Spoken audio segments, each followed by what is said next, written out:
Rob, we have some new classes announced for CCBC's pre-hospital care provider program, and that's for the EMT program and for new paramedics. EMT starts June 1st, and the paramedic program kicks off at the end of August. A lot of things that the big topic that everybody has right now with everyone working and learning from home is why would I enroll in an EMT class or a paramedic class if I thought that it may be canceled because of stay-at-home restrictions and things like that? What is CCBC doing to ensure that these programs still take place? Our primary focus, Matt, is to continue education, provide EMS clinicians as an essential workforce to the community and the state of Maryland.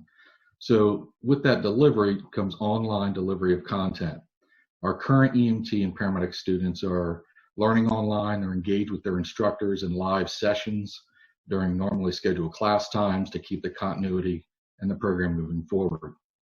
As we look to these new classes coming in the summer and the fall, these methods will continue to be deployed, delivering didactic material, interactive discussion, and then as time allows and the restrictions are adjusted as the COVID-19 response progresses, will allow hands-on labs to occur on campus. Okay, so you have a classroom component, you have a lab demo component, and you have a hands-on. You learn from watching the PowerPoint slides and from people like you standing in front of the room and sharing your wealth of information. But at some point, you got to get hands-on. And in between there is a demonstration, right? Like you don't just say, okay, this is what you're going to do, and then go do it. You guys demonstrate it. So how are you handling like the demonstration process? Absolutely. A lot of the students definitely learn hands-on.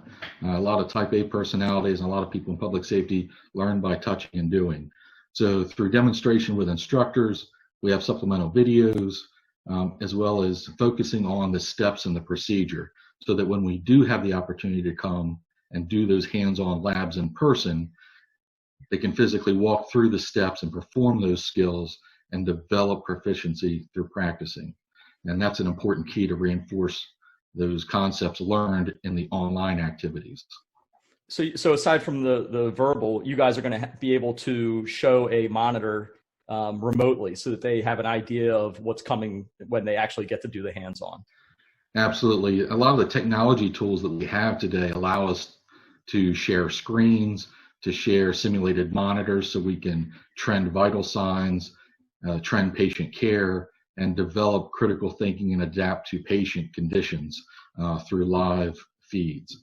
That's how we learn and that's how we develop our students through this process with us being restricted to online learning at this time. So when we are able to meet in person, a lot of those learning objectives are in place and we can reinforce them in the hands-on simulation moving forward. Okay, so there's a great demand. There's a lot of people out there that want to become an EMT, want to become a paramedic. You guys have the resources in place to be able to deliver that content, and for me not to be worried about enrolling in something that's going to get canceled. And of course, there's going to be a process and a procedure for enrollment.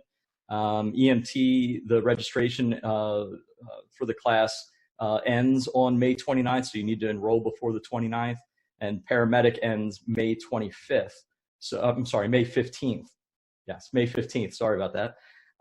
So what are the processes and procedures for actually enrolling in the program?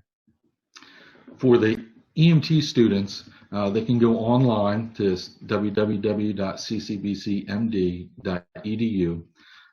In the upper right-hand corner, click on Register, and they can search for EMST 105 and register directly online. There are no other prerequisites for the course. It's a standalone course. Once they're registered, they'll receive orientation information prior to start as far as the course schedule and other items to expect. For the paramedic students, the application deadline is May 15th.